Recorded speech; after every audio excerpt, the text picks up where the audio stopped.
Hi. Oh my God, Hello. hi. Welcome back Hello. to us and to you to Millennial Movie Club.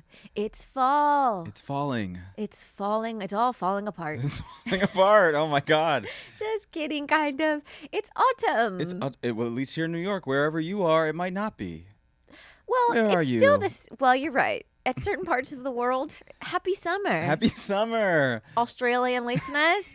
But here in New York City, the leaves are changing. They're falling. They're crunchy. It's yummy. Mm-hmm. It's very nice. It's very nice. You can wear a jacket. You can wear a sweater. Yeah, sometimes we had our first snow the other day It was snowing. for like 15 minutes. The other day I was on the bus and it was like sleeting. Yeah.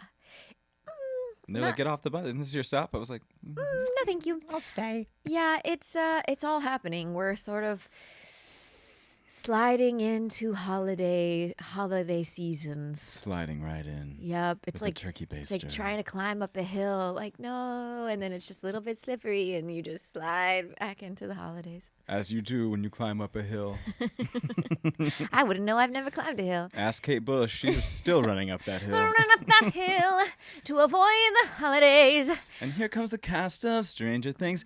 Are you excited about that? The new season. The last season? They're all 40. It's gonna be hard to watch David Harbour, whatever his fucking name is, Yeah. after this Lily Allen album came out. Wow, what happened? You're kidding. I've been busy. Oh my god. I'll fill you in later. Did he commit adultery?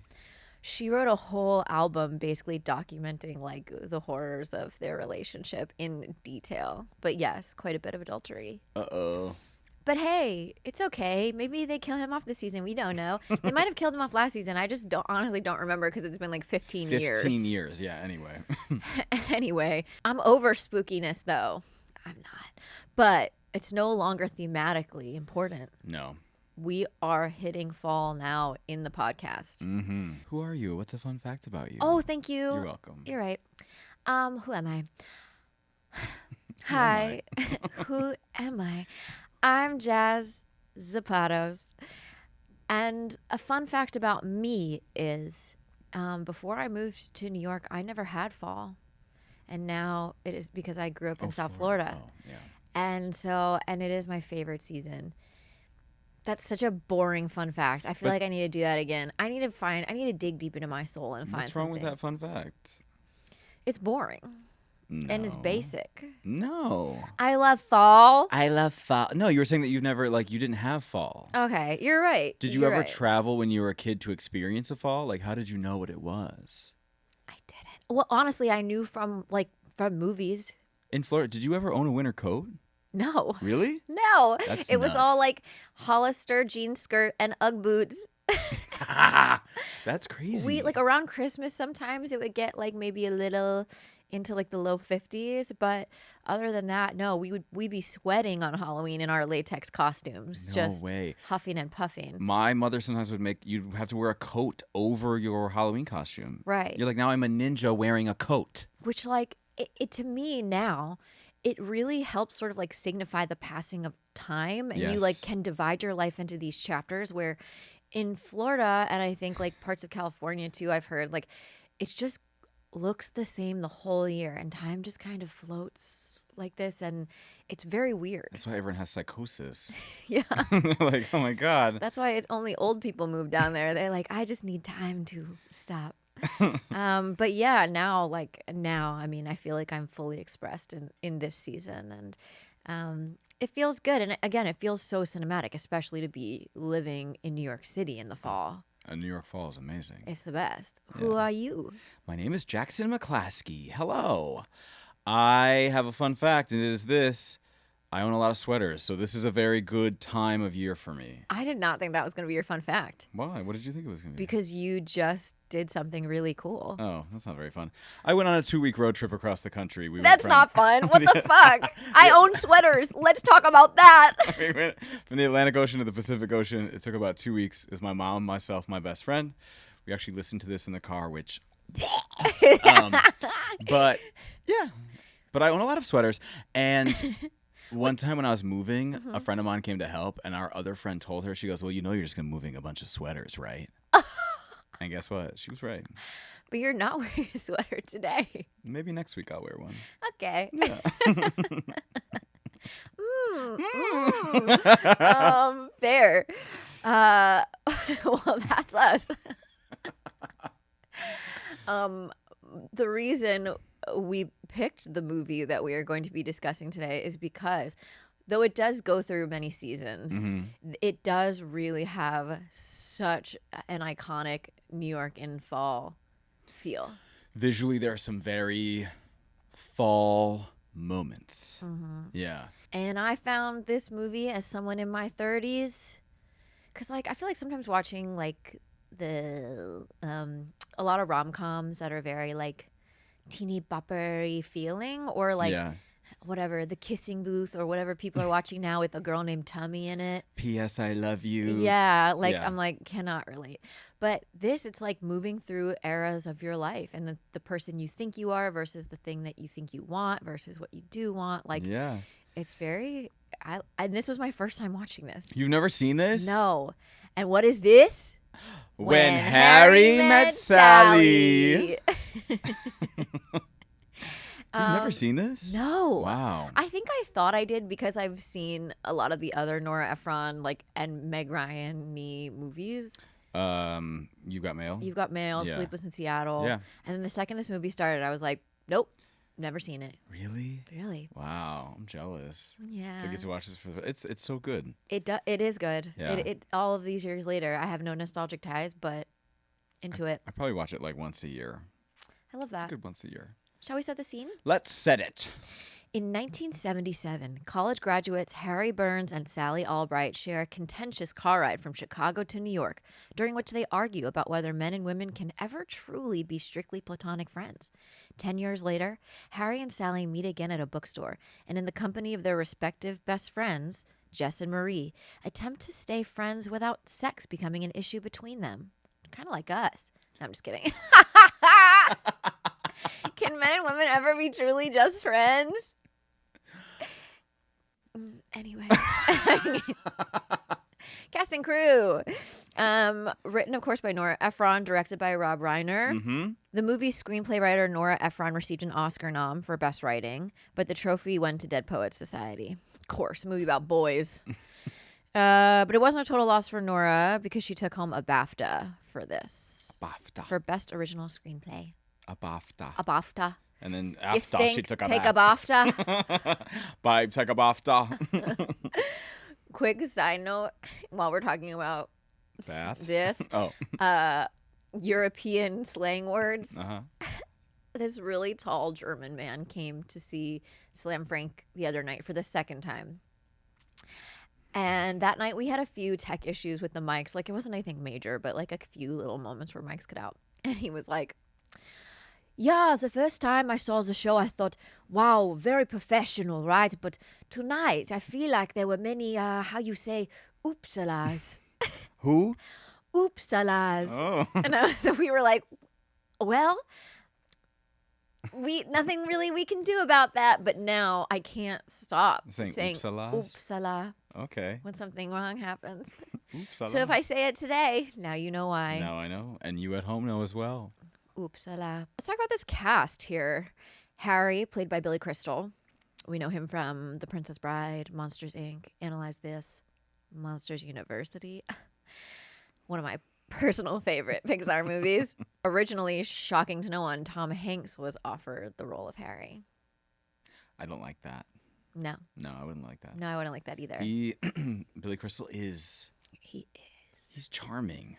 You know what? This is maybe the first time ever when they show them initially when they're in college and he's making out with that girl, I was like, oh, I kind of get the appeal right now. Like the way they had his hair, the way he was dressed, I was like, okay, yeah, he's got some riz. Okay. Yeah. I mean, the rest of the movie, I was like, oh yeah, Mike Wazowski, but you know, he is perfect for this. Yes. He really is. Fun fact, he taught math, woodshop, and girls' gym at Long Beach High School. Really? Yeah. He's a teacher? I guess. Wow. Yeah. Those who can't act, teach. Wood shop. Hey, Jesus was a carpenter, and he was one of the best performers of our time. Thank you. Yeah. Yeah. Standing up. I know him. He's a friend of mine.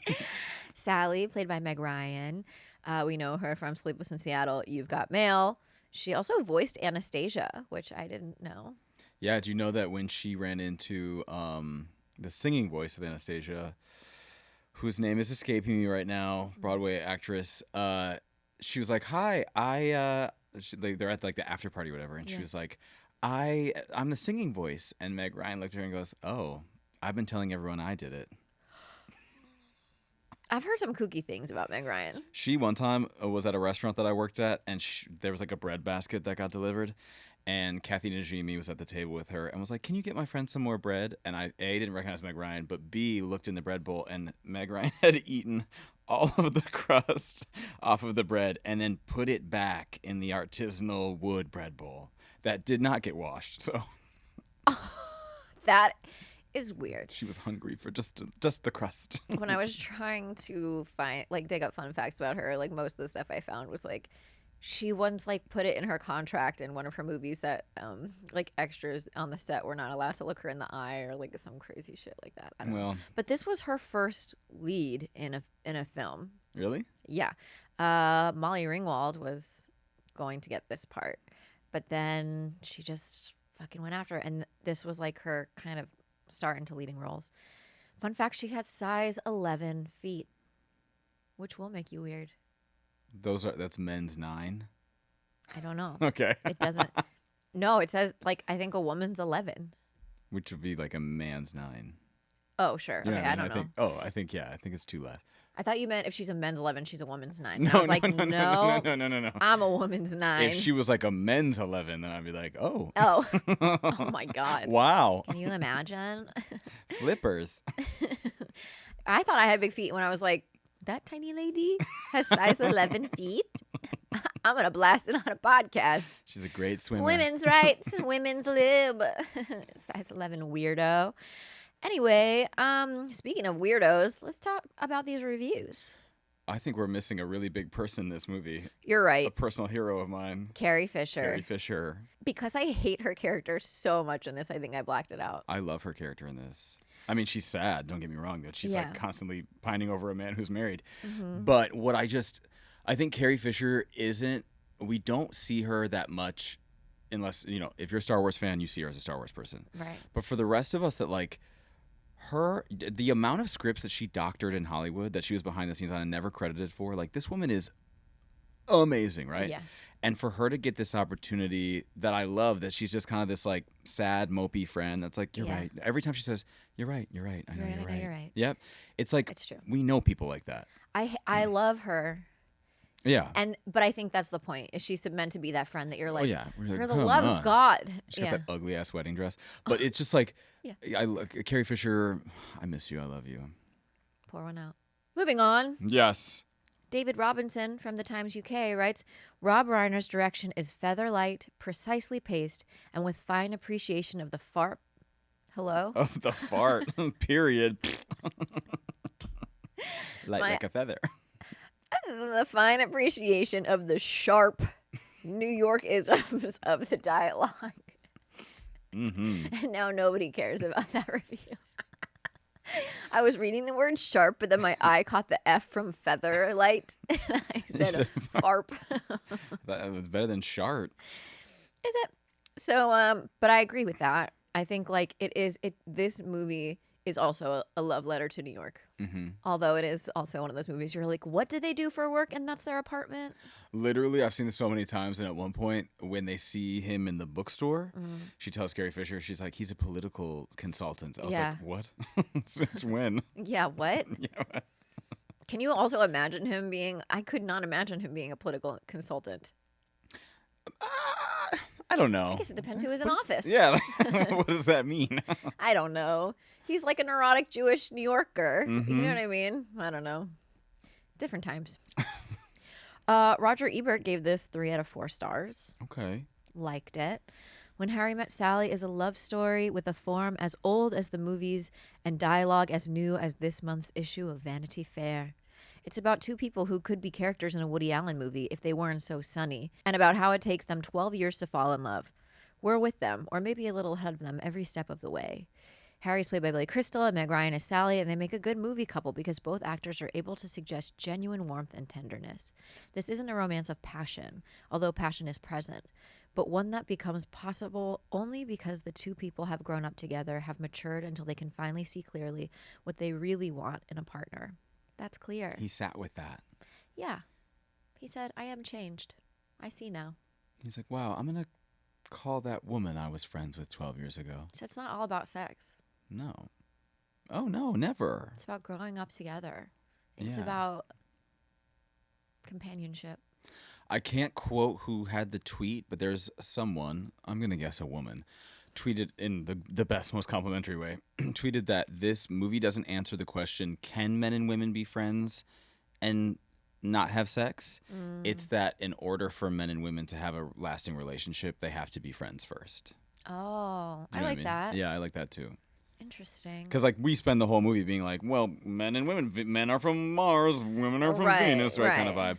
And then, but really, like, it's showing that maybe like the best relationships that we have start off with people that we are just friends with. Mind you, they start off hating each other, but yeah. Yeah, kind of like. If you bring up you and I'm gonna fucking kill myself. I can't stop doing it, but only because I know it makes you want to crawl out your own skin. But yeah, I knew what was coming. Can straight men and straight women ever be friends? That's the real question this movie is trying to answer. Let's be real. Speaking of chronically straight people, should we hop in a letterbox? Yeah. Okay. None of them are straight. None of them are straight. They can all be friends.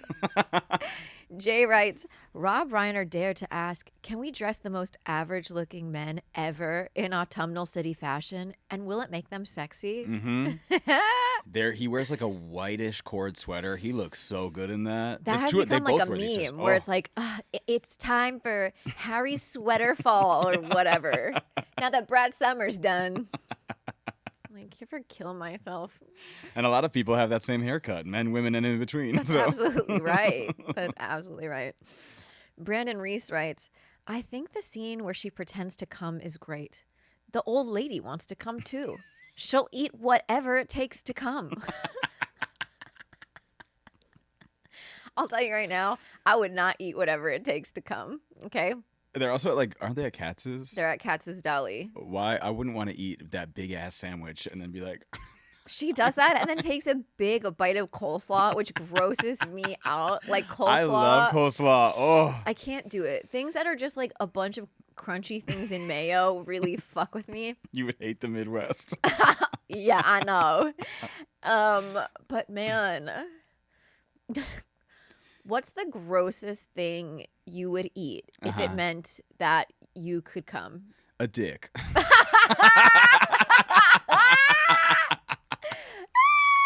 Shame. Yeah. Wow. Anyway. Axel, speaking of gross things to eat, Axel writes, cute movie, but why did they get a coconut cake for their wedding? That shit's disgusting. Honestly, that intrigued me. I love coconut. I was like, okay, yeah, coconut cake, but with chocolate dipping sauce? Like, You don't love a Mounds bar or an Almond Joy? You know, I don't know if I've ever had one. Are you serious? I have been ridiculed relentlessly because my he favorite loves candy mounds. is a Mound or an Almond Joy. See, the Almond Joy, sometimes I don't like the nut in there. But the Mound is the same bar without the... And Ivy, my friend... As we know. And my friend... Friend of the pod. She said that's old lady candy.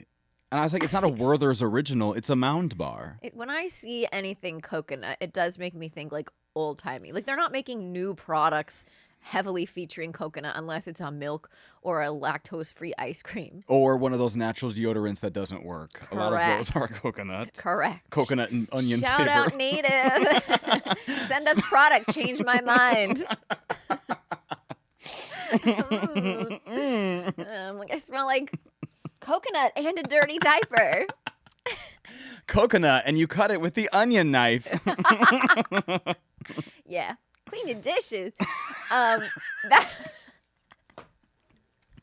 That whole, by the way, like exit interview with them talking about their wedding was fully improvised. Oh, really? So the coconut cake, that was just, it wasn't real. It was a comedian's joke at a coconut at a wedding cake no one would ever have. So you think that my dessert treat is a joke? Would you ever get a coconut wedding cake?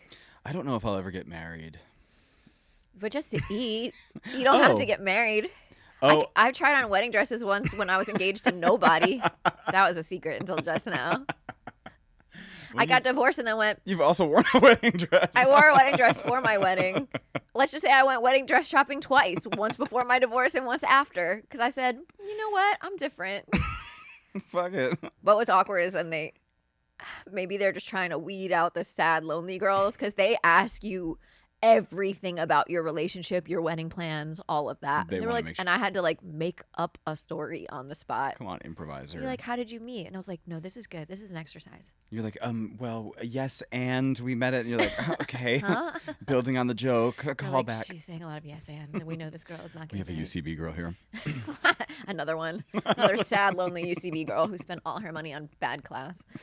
Anyway, let's get into the plot. Let's get into the plot. Let's do a little Sally Albright mushy face.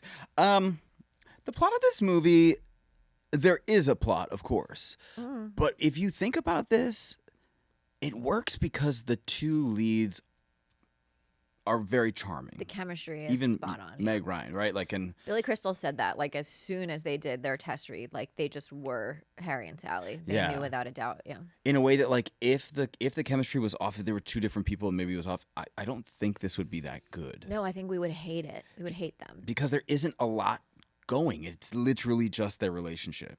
You also have to be rooting for them, Mm-hmm. like, no matter what. Mm-hmm. And if, yeah, like, Yeah. where are the stakes if there's not chemistry there? There aren't any. There's like Correct. nothing. There's no. It would be like one of those other movies that they've made where they cast like 18 celebrities and it's called like Valentine's Day. Mother. Yeah.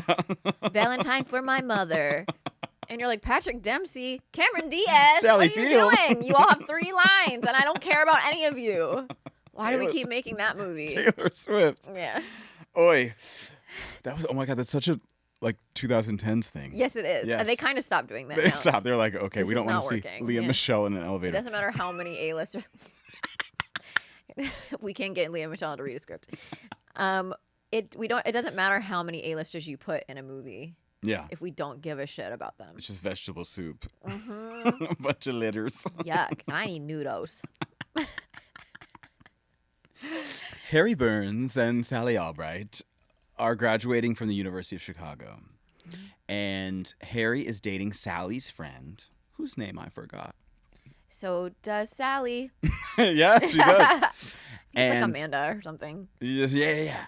And they are going to drive cross country together because Sally is moving to New York City, as is Harry. Mm-hmm. And so they go from Chicago to New York. Mm-hmm. And so it's called When Harry Met Sally. And within the first 30 seconds, done. Harry meets her.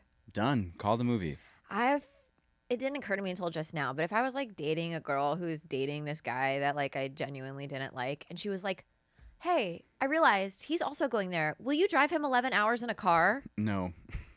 Like, absolutely fucking not. No. I'm listening to my own voice on my podcast and then crying through a Broadway soundtrack. Period. That's it. I've driven from Detroit to New York in one day. It takes about like 11 hours. You're falling asleep by yourself. And I would rather veer off the road than sit with And someone. die.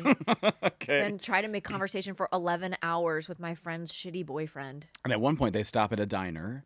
And that's where he kind of makes a pass at her. It's interesting. Yeah. It's a pass, but it's also like He's like, you're very pretty. an acknowledgement. Yeah. It's just like a, you've been so annoying this whole time. I just realized that you're kind of hot. And she's very particular. She's a very Yes. particular person. Everything, she orders everything on the side. And if you don't have this, then I won't have this. And the server wants to kill herself. And they're talking about Casablanca. Mm-hmm. And she's like, well, of course I wouldn't go off with him for love. Like, I'm very practical. Women are practical. Or I want to go be the first lady of wherever that movie is. Casablanca. Morocco. But that's not where she would be like the I don't know, whatever. So anyway, Also in the car is when they have this, Harry says that he does not believe that men and women can be friends. right. Which is kind of, if we talk about the concept of the movie, that's it. Is that they can't be friends because sex gets in the way. Right. And she's like, I don't think that's true. And he's like, well, think about, do you have male friends? And she's like, not really. Right. He's like, oh, you've never had good sex before. Yeah. It's like, I certainly have with Lester Cunningham, some dopey ass name. But they get to Washington Square Park, and she drops him off, and Classic. they're like, where is he going? But she's like, To NYU to hook up with some other college girls. straight up going from undergrad to graduate school. Yeah, could be. They advise you not to do that. Do they? Yes. They're like, go see if you can work in your field. And Take go a to gap grad school. year. Stop acquiring more debt. Why are you 24 in grad school? Stop hiding from the world. Okay. Yeah. You should be at the club. Have Go- an opinion. Go do ketamine. You should be. Go find yourself in a club and then see what you really want to do with your life. And then be like, actually, I should be a therapist. Actually, I can make more money on Feet Finder. 5 years later, they haven't seen each other. They run into each other at the airport That's right. because Sally is with some guy. Joe. Joe. Yeah. And she sees Harry because She's making out. because he walks up to the guy and he's like, Joe, how Yes. are you? Right? Yeah. And she's like, oh my God, thank God he didn't place me. Yeah. And then they're sitting next to each other on the plane or like right behind one another. Yeah. Yeah. And he's like, hello. And the guy's like, do you want to switch the seats? And she goes, no, please. And he's like, Yeah. that'd be great. Mike Wazowski. And he's like, I'm actually engaged. I'm engaged to someone. And she goes, oh, that's great. And he's like, are you going to get married to Joe? She's like, well, it's only been, what, did she say, a month? A month. A month. Yeah. But he tells her he loves her at the airport. before she Yes. leaves. She's still very like practical. Mm-hmm. And while he is kind of like practical in his own way, he always throws a curveball. Yeah. Where he's like, well, yeah, no, I'm madly in love now, so my whole perspective has changed. She's like, oh, okay. She also was like, has your opinion changed about like if men and women can be friends? And he's like, No. No. And then he's like, do you want to have dinner with me? Yeah. She's like, What? no. No. 5 years later after that, so it's been 5 years. 5 years. This is a pre-social media time, so like if you think about it, these people have not seen each other at all. If you drove across the country with somebody now, you'd be like, oh, like I'll follow you on Instagram or Yeah. follow your Twitch. For sure. Ew. And then you would, know what they look like, kind of have updates. Yes. If you think about this, she has no idea who this guy is anymore. So Right. there is like a surprise of running into someone at a bookstore. And you have, like, all you have is the last thing you knew about them. Yeah. Also, I feel like I do believe that people in older generations from us have better memories Mm-hmm. for these things, Mhm. for their childhoods, for the people they meet in their life, because they're not bashed over the face with like so much new information constantly. Yeah. Like the way my grandmother recalled details of her childhood in ways like I could never. And I didn't even come to social media until whatever, I was in my teens. But like at this time, like you just are reading your books, Yeah. going to the movie. The singular movie. The singular movie that's Yeah. out for a nickel. No, but I feel like it makes things clearer because like your experience is your experience and like your friends that you have Mm-hmm. or the things that you read, but you're not seeing what everybody else's life is all the fucking time. Well, in a way too, like I talk about this with high school reunions. I don't think there's a point anymore because Why? you You see. just be like, oh, I saw you have kids now. Yeah. Okay. Are I they saw you still got alive married. since you posted them yesterday? And they're like, yeah. Yeah. Yeah. Okay. Yeah. There's no need to catch up really any longer. No. Yeah. Some of us have been off of Instagram and it's like, then we have something to catch up about, Right. Yeah. You're just missing out on all the fake news that we all have to worry about, which seems so peaceful. You could just be present with yourself in the Grand Canyon a couple weeks ago and just like, Or be present sitting on the edge of my bed staring at the wall. yes. Yeah. Either way, you're being with yourself and you're remembering your life. Okay. But they run into each other at a bookstore 5 Mm-hmm. years later when she's with Carrie Fisher, who's her best friend. Marie. Hopelessly in love with a married man who will not leave his wife. She also has that like banging Rolodex of like men that she knows. She just keeps in her purse. And she's like, what about this guy? And she's like, I'm not. She's because her and Joe are on the. Oh yes, her fritz and at this Joe time. broke up. Yeah. They already broke up. Yeah. They had a nice casual lunch at Tavern on the Green, Literally sitting there like right where. overlooking the pond. Yeah. I'm like. Just a little lunch. Mm-hmm. And Harry had been I love the scene when they're at the baseball game and the wave keeps going up and he's basically telling his friend Jess, his best friend, that him and his wife are on the outs. Yeah, she basically kind of shanghaied him with wanting to be divorced, and whereas he thought like this was like a new thing they could potentially talk about. She's like, we can date, like date each other, and he's like, I don't want to do. Why would you want to date your wife? Like your wife's supposed to love you. And turns out like she had already hired movers, and everything. fell in love with somebody else already. And the whole time they keep having to get up and do the wave. It's perfect comedy. Oh. That's perfect comedy. They see each other at the bookstore though, and Carrie Fisher's like, "There's someone staring at you," and he's like, half behind the bookshelf like this. Also, like, what a fucking friend to be like, "There's a man staring at you." And by the time he comes over, Carrie Fisher's already like, "Bye." Literally down the stairs. She's like, "What if that's he's here Marie. to murder me?" Well, that was Marie. Yeah, literally. But basically, they confess that their both relationships are on the outs. Mm-hmm. So then they get lunch and they talk about love and they talk about relationships. And you can tell too that like Harry's been humbled.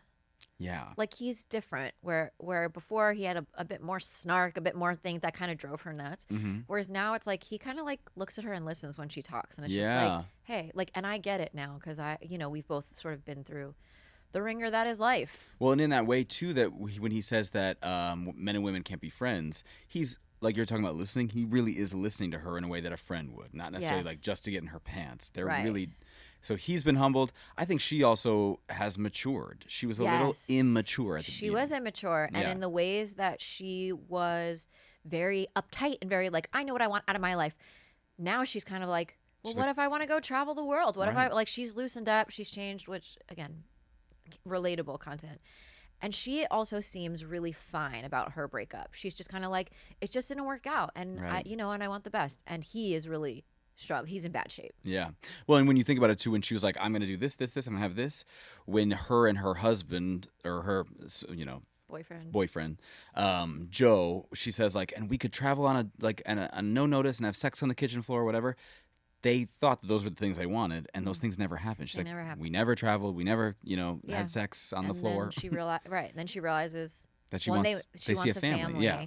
And they had never wanted to get married or have kids, and then she changed her mind, and he didn't. So we see these two people meeting like a decade after they first met. That they're different, Which is like also a relief because I think it can be jarring when you're growing up, when you're going through your 20s and 30s, where suddenly like you feel so different and all the things you wanted change or shift. And that can be like, it can be scary. It can be scary to like let go of that or whatever. But it is also nice to be reminded of like, you're on a molecular level, a completely different human. Yeah. And like, it's fine. Have you ever had a reconnection with somebody that you knew from before and like reconnected in a way that you're surprised by? Yes, for sure.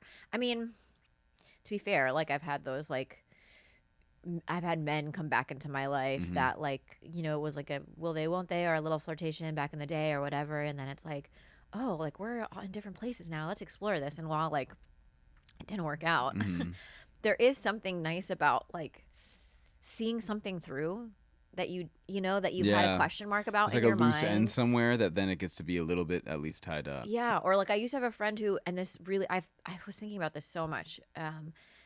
Between straight men and women, I think sometimes you are drawn to a person, and because you're a man and a woman, your initial thought is like, well, it's got to be something romantic then. Whereas like I had a guy friend who I was so drawn to him, like I was so and I didn't know why, but like in my brain I was like, well, it must be because we're supposed to date or hook up or whatever. Yeah.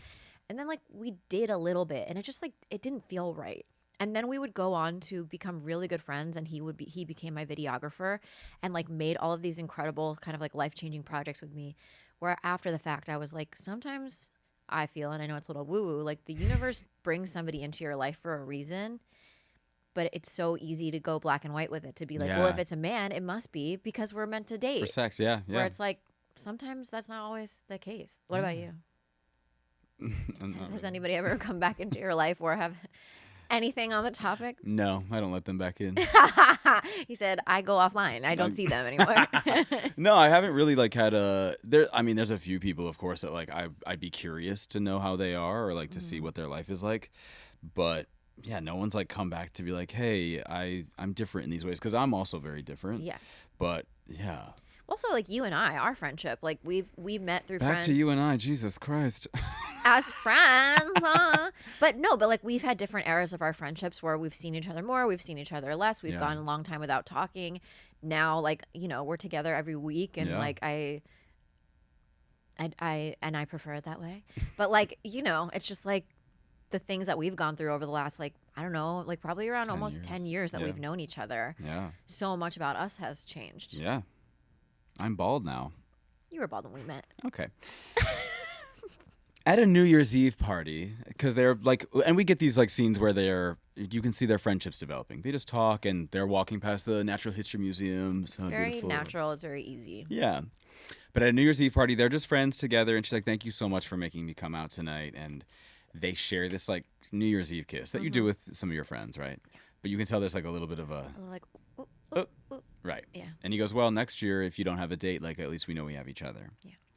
They try to set up their best friends with each other, right? So she's like, look, she's telling Marie, she's like, Harry's one of my best friends. And like, if you guys start to date, then we can all date together. Unlike those times that you start dating someone, then you drift apart because you guys aren't all friends. Right. Yeah. This would be the perfect scenario. They all sit down for dinner and Marie does not really jive with Harry. She's like, you're both from New Jersey. Speak. Mm-hmm. They're like, where are you from? He's like, they're here. Okay. Cool. And Jess doesn't really jive with Sally. No. But of course, Marie, Carrie Fisher, quotes something. She's like, I love this because she says something as if it's her own. Then she goes, well, I read that in a magazine. And he goes, I wrote that. Jess, right? And so they have this connection. And they pretty instantly really like each other and let their prospective best friends know, right? And they fall in love with each other. They fall in freaking love. Yeah. And like, they move in together. They move in together. They're arguing over decor. That stupid fucking, what does he say? He's wagon like wheel coffee table. Roy Rogers garage sale coffee table.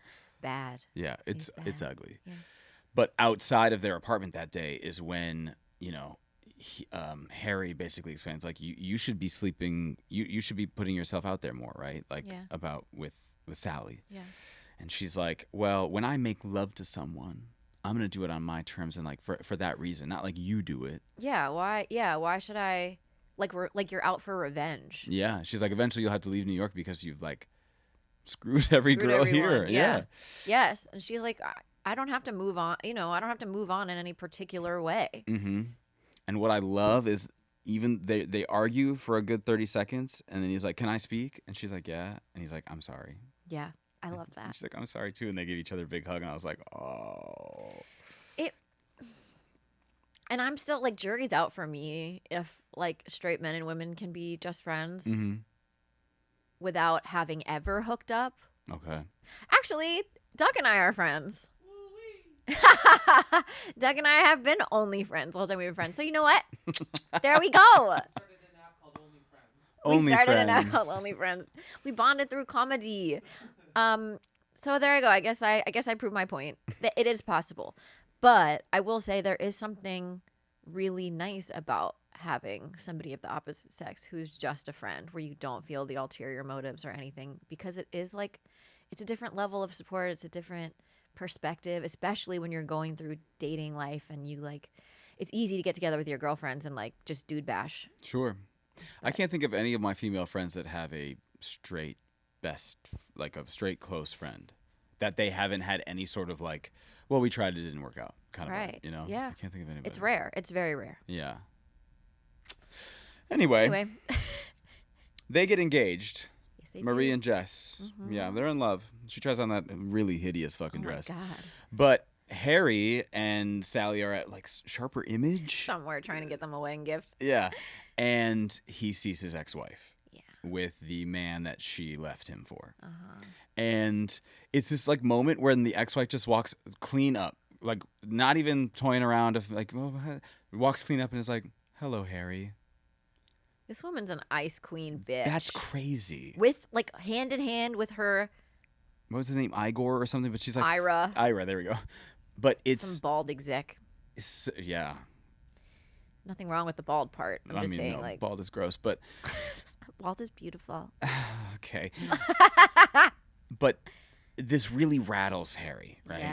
Yes, he's shaken up. Uh-huh. And then Sally one night calls Harry and is like, can you come over here? And he goes over, and she's like, he's getting married, talking about Joe, her ex.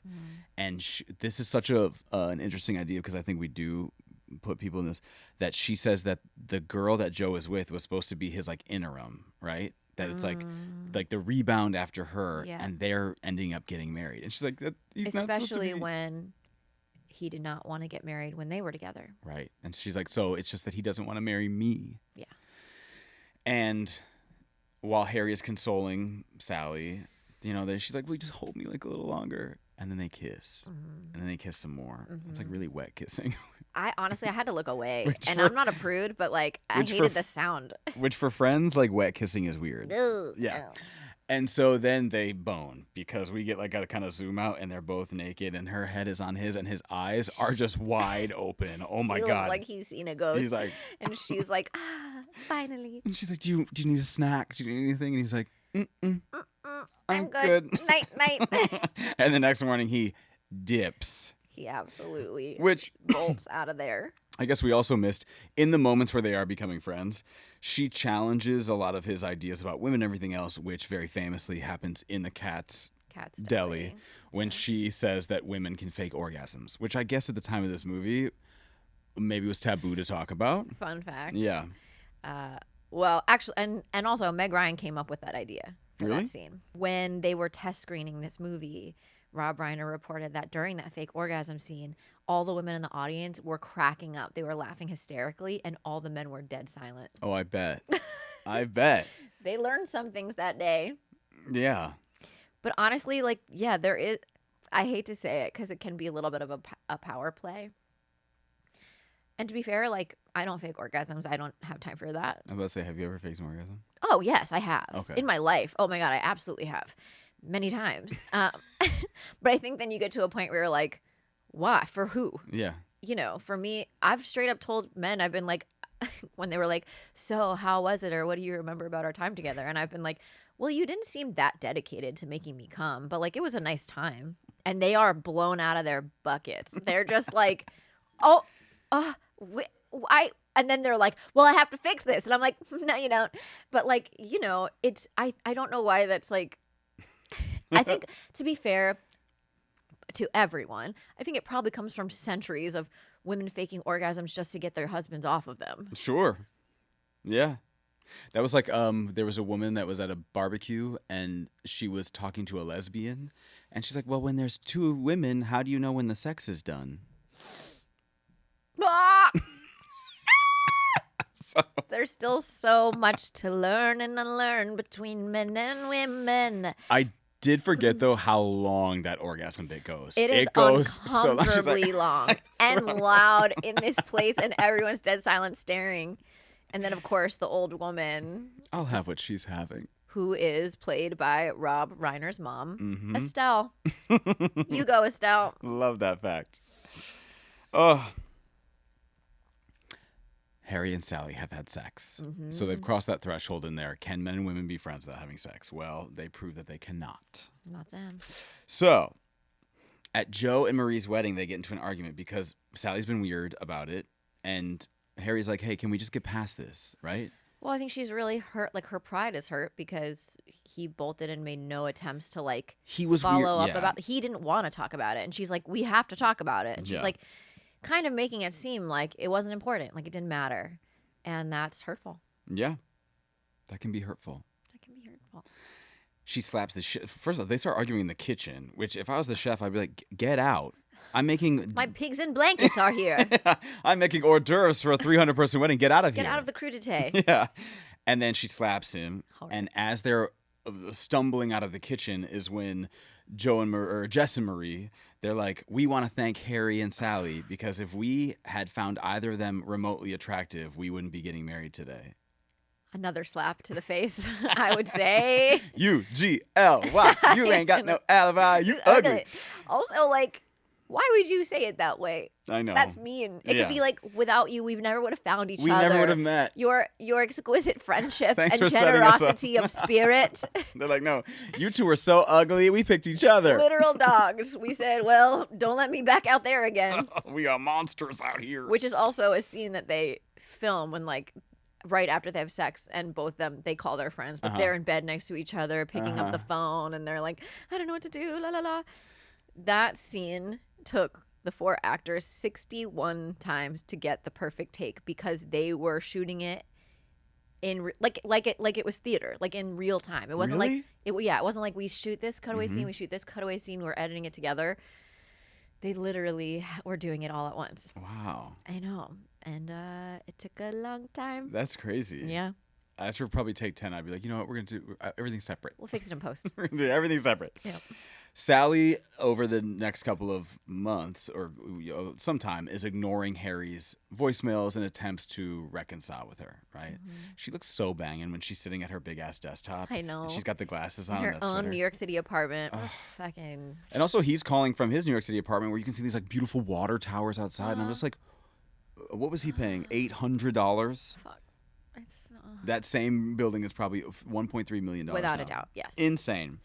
Do you ever miss the idea of the answering machine where you can like hear what somebody's saying while they're calling, like screening calls? I always think about in Spider-Man 2 when Mary Jane is a Broadway actress and is living in her apartment and she comes home with that big bag of groceries and it's Peter Parker leaving her that message. Mm-hmm.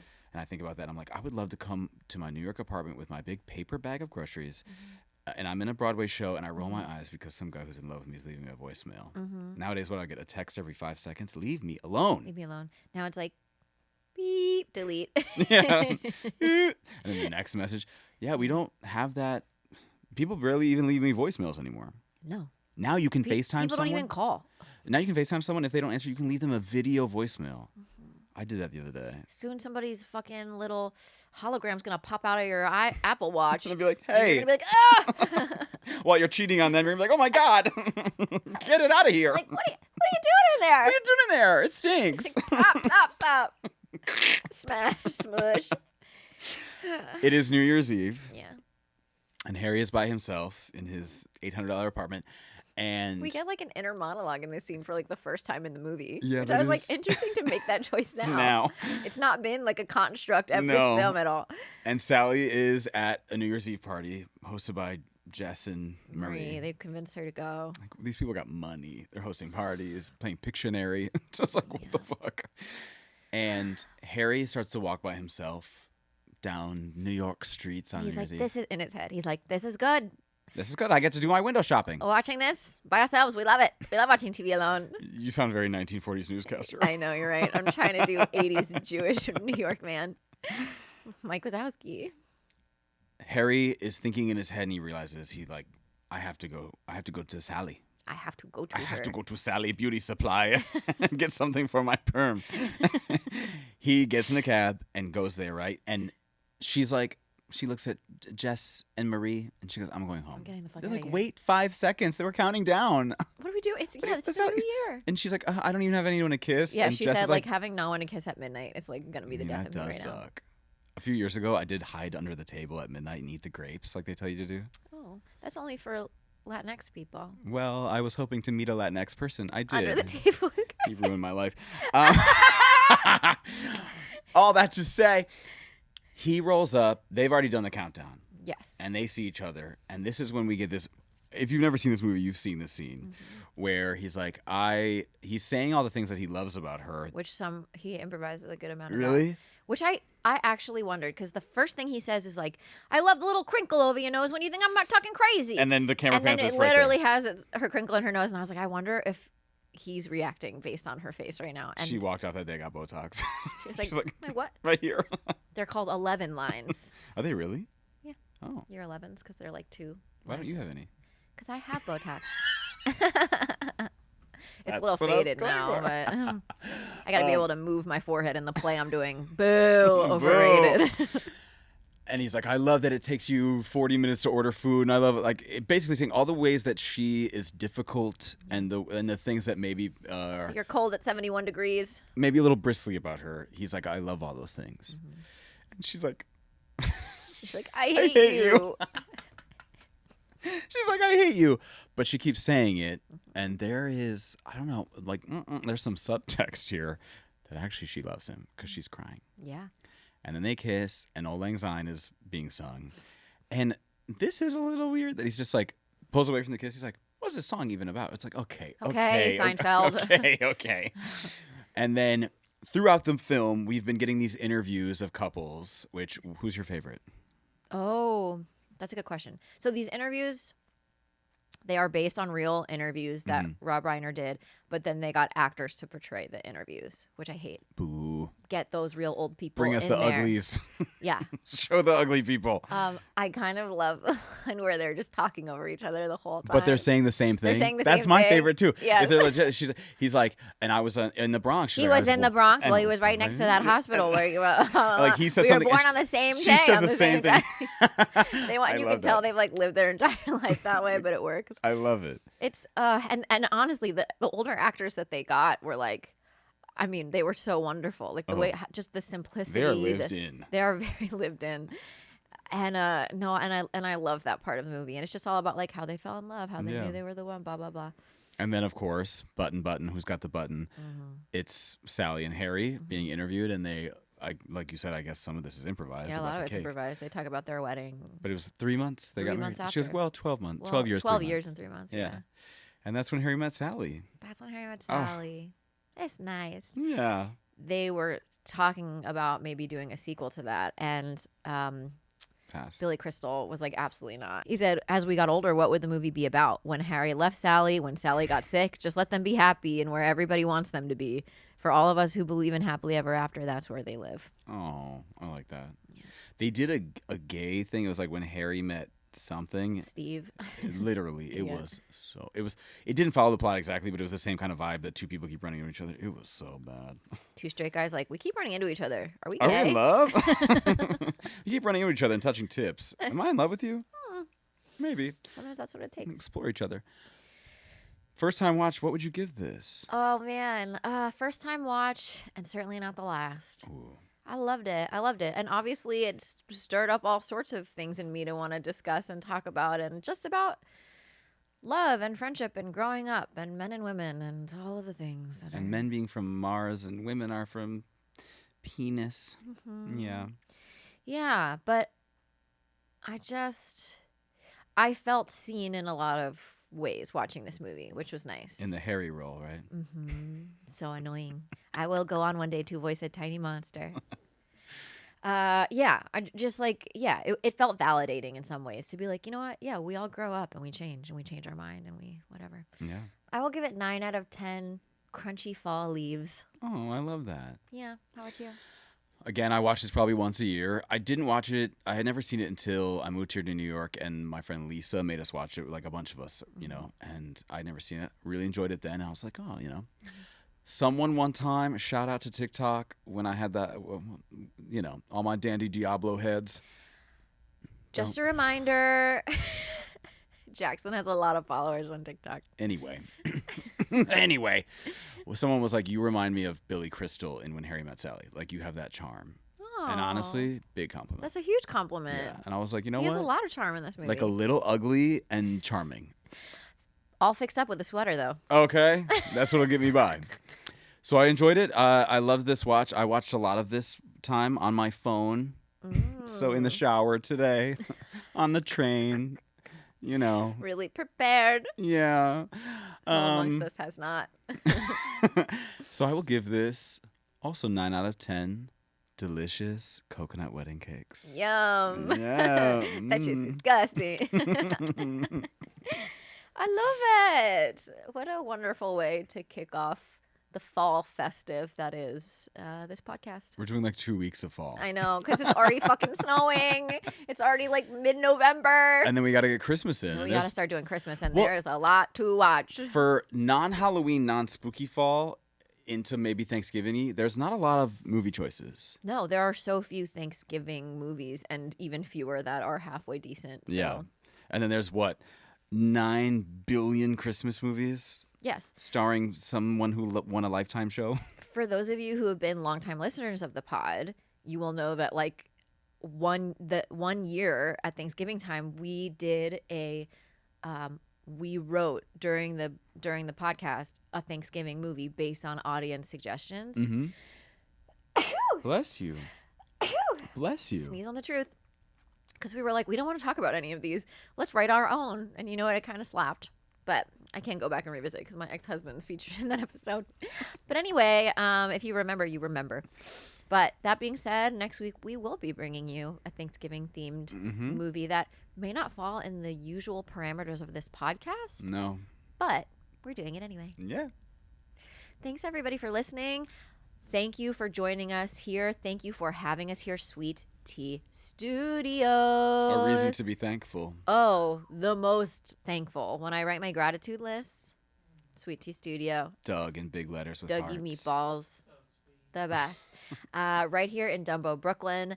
Record your audiobook. Record your new hit single. Record your crazy, silly Instagram reels and TikTokery. Doug will help you have it be amazing.